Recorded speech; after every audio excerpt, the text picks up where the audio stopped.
ಅಳಿಯನಿಗೆ ಸಾವಿನ ಗಂಡಾಂತರವಿದೆ ಅಂತ ಹೇಳ್ತಾನೆ, ಪುಂಗುತ್ತಾನೆ. ಫಸ್ಟು ತಲೆಯಲ್ಲಿ ತುಂಬುತ್ತಾನೆ. ಯಾರು ಇಲ್ದಾಗ ಪೂಜೆ ಮಾಡಬೇಕು ಅಂತ ಹೇಳಿದ್ದೀವನು. ಅಲ್ಲೇ ಲೆಕ್ಕ ಹಾಕೋಬೇಕಿತ್ತು ಕಳ್ಳ ಸ್ವಾಮೀಜಿಯವನು ಅಂತ. ಮನೆಯಲ್ಲಿ ಗೀತಾ ಒಬ್ಬರೇ ಇದ್ದ ಸಮಯದಲ್ಲಿ ಪೂಜೆ ಮಾಡ್ತಾನೆ. 43 ಗ್ರಾಂ ಚಿನ್ನಾಭರಣ, 1,30,30,000 ನಗದು, ಬೂದಿ ಎರಚಿ ಬೆನ್ನ ಮೇಲೆ ಹೊಡೆದಿದ್ದ ಸ್ವಾಮೀಜಿ. ನೋಡಿ, ಇಂತಹ ಕಳ್ಳ ಸ್ವಾಮೀಜಿನ ನೀವು ಹೆಂಗೆ ನಂಬ್ತೀರಿ ಅಂತ. ನಂತರ ಮೂರ್ಛೆ ತಪ್ತಾರೆ ಗೀತಾ. ಆವಾಗ ಅಲ್ಲಿ ಚಿನ್ನಾಭರಣ ದೋಚಿ ಎಸ್ಕೇಪ್ ಆಗ್ತಾನೆ. ಸದ್ಯ ಕಳ್ಳ ಸ್ವಾಮೀಜಿಗಾಗಿ ಬಾಗಲಗುಂಟೆ ಪೊಲೀಸರು ಬಲೆ ಬೀಸಿದ್ದಾರೆ. ಅಂತ ಯಾರೋ ಬಾಡಿಗೆ ಮನೆಗೆ ಯಾರೋ ಸ್ವಾಮೀಜಿ ಬಂದಂಗೆ ಬಂದು ನಿಮಗೆ ಅವ್ರ ಫ್ಯಾಮಿಲಿ ನಿಮ್ಗೆ ಒಳ್ಳೇದು ಮಾಡ್ತೀನಿ ಅಂತೇಳಿ ಬಂದು ಈ ಥರ ಈಸ್ಕೊಂಡು ಒಡವೆ ಮಂಕ್ ಪೂಜೆ ಹಚ್ಚಂಗೆ ಹಚ್ಬಿಟ್ಟು ಆ ಒಡವೆ ಎಲ್ಲ ಈಸ್ಕೊಂಡೋಗವ್ರೆ. ನನಗೂ ಬಂತು ಈ ವರ್ತಮಾನ. ನಾನು ಹಂಗೆ ಯಾರು ವಿಚಾರಿಸ್ತಾ ಇದ್ದೀನಿ, ಯಾರು ಅಂತ ಈ ನಡುವೆ ಯಾರು ಕಾಣ್ತಾ ಇಲ್ಲ.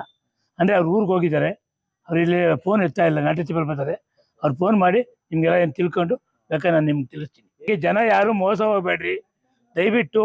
ನಮ್ಮನೆ ಪಕ್ಕದಾಗ ಮಾಡಿದ್ರು, ಇವ್ರ ಮನೆಗೆ ಒಳ್ಳೇದು ಬಂದರೆ ಅವರು ನಿಮ್ಮ ಒಡೆಯೋಗಳು ನೀವೇ ಜಾಪಾನ, ಹುಷಾರಾಗಿರೋಕೆ ಹೇಳ್ರಿ.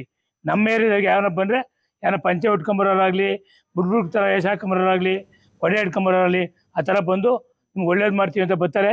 ಅವ್ರನ್ನ ಯಾವುದೇ ಕಾರಣಕ್ಕೂ ಮನೆಗಳು ಬಿಟ್ಕೊಂಡಂಗೆ ಎಲ್ಲ ಅಕ್ಕಪಕ್ಕದವರು. ನೀವಿಲ್ಲ ಅಂದರೆ ಬೇರೆ ಅಕ್ಕಪಕ್ಕದ ಮನೆಯವ್ರದ್ದು ಹೇಳಿ ಇದು ಗಮನಕ್ಕೆ ತಗೊಂಬರ್ರಿ. ಮತ್ತಷ್ಟು ಮಾಹಿತಿ ನಮ್ಮ ಪ್ರತಿನಿಧಿ ಕಾರ್ತಿಕ್ ನೀಡ್ತಾರೆ. ಕಾರ್ತಿಕ್, ಈ ಕಳ್ಳ ಸ್ವಾಮಿನ ಹೆಂಗೆ ನಂಬಿದ್ರು ಅಂತ ಆ ಮಹಿಳೆ, ಮತ್ತು ಇವನು ಪ್ರೊಫೆಷನ್ ಕಳ್ಳನ ಹೇಗೆ ಈ ಯಾಮಾರಿಸಿದಾದ್ರು ಹೆಂಗಂತ ಅವನಿ ಪ್ಲಾನ್ ಹೆಂಗಿತ್ತು ಅಂತ? ಪ್ರಭು, ಏನು ನಿತಿನಿ ಅಲಿಯಾಸ್ ಶಿವಕಾಳಿ ಸ್ವಾಮೀಜಿಯ ಈ ಒಂದು ಕಳ್ಳಾಟ ಸದ್ಯ ಈಗ ಬಾಗಲಗುಂಟೆ ಪೊಲೀಸ್ ಠಾಣೆ ವ್ಯಾಪ್ತಿಯಲ್ಲಿ ಒಂದು ರೀತಿ ಏನು ನಿವಾಸಿಗಳಲ್ಲಿ ಆತಂಕವನ್ನ ಮೂಡಿಸಿರುವಂತದ್ದು. ಏನು ಮೊದಲಿಗೆ ತನ್ನ ಪರಿಚಯಸ್ಥರಿಂದ ಅಂದ್ರೆ ತನ್ನ ಸ್ನೇಹಿತರ ಮೂಲಕ ಈ ಕಳ್ಳ ಸ್ವಾಮೀಜಿಯ ಪರಿಚಯವಾಗುತ್ತೆ. ಆ ನಂತರ ಆತ ಏನು ಪ್ರತಿನಿತ್ಯ ಅವರಿಗೆ ಹತ್ತಿರವಾಗುವಂತೆ ಮಾತನಾಡ್ತಾನೆ, ತನ್ನ ಸ್ನೇಹವನ್ನ ಬೆಳೆಸ್ಕೊಳ್ತಾನೆ.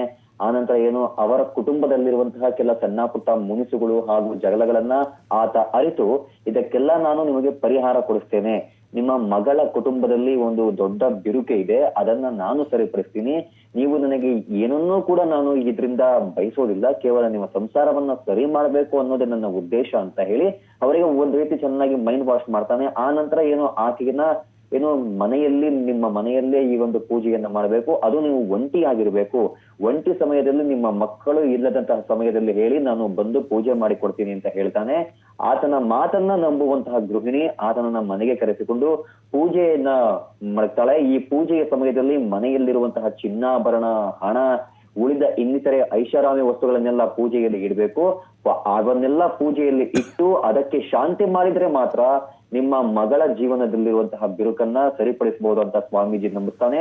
ಆತನ ಮಾತನ್ನ ನಂಬುವಂತಹ ಗೃಹಿಣಿ ಒಂದಿಷ್ಟು ಚಿನ್ನಾಭರಣ ಹಾಗೂ ನಗದು ಎಲ್ಲವನ್ನ ಆತನ ಮುಂದೆ ತಂದಿಟ್ಟು ಪೂಜೆಯನ್ನ ಮಾಡ್ತಾಳೆ. ಆತ ಏನು ತಂದಿದ್ದಂತಹ ಬ್ಯಾಗ್ ನಿಂದ ಕೆಲವೊಂದಿಷ್ಟು ಬೂದಿಯಂತಹ ವಸ್ತುವನ್ನು ತೆಗೆದುಕೊಂಡು ಆಕೆಯ ಮುಖಕ್ಕೆ ಹೊಡಿತಾನೆ. ಮುಖಕ್ಕೆ ಹೊಡಿತಿದ್ದಂತೆ ಆಕೆ ಮೂರ್ಛೆ ತಪ್ಪಿ ಬೀಳ್ತಾಳೆ. ಮೂರ್ಛೆ ತಪ್ಪಿ ಬಿದ್ದಿದ್ದೇ ತಡ ಕಳ್ಳ ಸ್ವಾಮೀಜಿ ಕೈಗೆ ಸಿಕ್ಕಿದ್ದನ್ನೆಲ್ಲ ಬಾಚಿ ಸದ್ಯ ಪರಾರಿಯಾಗಿರುವಂತದ್ದು. ಏನು ಸದ್ಯ ಬಾಗಲಗುಂಟೆ ಪೊಲೀಸ್ ಠಾಣೆಯಲ್ಲಿ ಇವು ಮಹಿಳೆ ಕುಟುಂಬಸ್ಥರು ಪ್ರಕರಣವನ್ನ ದಾಖಲಿಸಿದ್ದಾರೆ. ಪ್ರಕರಣವನ್ನ ದಾಖಲಿಸಿದ್ದು ಬಾಗಲಗುಂಟೆ ಪೊಲೀಸರು ಈತನ ಬೆನ್ನು ಬಿದ್ದಿರುವಂತದ್ದು. ಸದ್ಯ ಈತ ಇದೇ ರೀತಿ ಬೇರೆ ಎಲ್ಲಾದ್ರೂ ಏನು ತನ್ನ ಕೈ ಚಳಕವನ್ನ ತೋರಿಸಿದ್ದಾನ, ಅಥವಾ ಈತ ಲೋಕಲ್ ಅವನ ಅಥವಾ ಹೊರ ರಾಜ್ಯದಿಂದ ಬಂದೇನಾದ್ರು ಮಾಡಿದ್ದಾನ ಎಂಬುದನ್ನ ಪೊಲೀಸರು ಸದ್ಯ ಪರಿಶೀಲನೆ ನಡೆಸ್ತಾ ಇದ್ದು, ಸದ್ಯ ಈ ಒಂದು ಪ್ರಕರಣ ಸುತ್ತಮುತ್ತಲಿನ ನಿವಾಸಿಗಳಲ್ಲಿ ಒಂದು ರೀತಿ ಆತಂಕವನ್ನೇ ಸೃಷ್ಟಿಸಿದೆ. ಪ್ರಭು, ಥ್ಯಾಂಕ್ ಯು ಕಾರ್ತಿಕ್ ಮಾಹಿತಿಗಾಗಿ. ಯಾರು ಅಂತ ಗೊತ್ತಿಲ್ಲ. ಆಯ್ತಾ?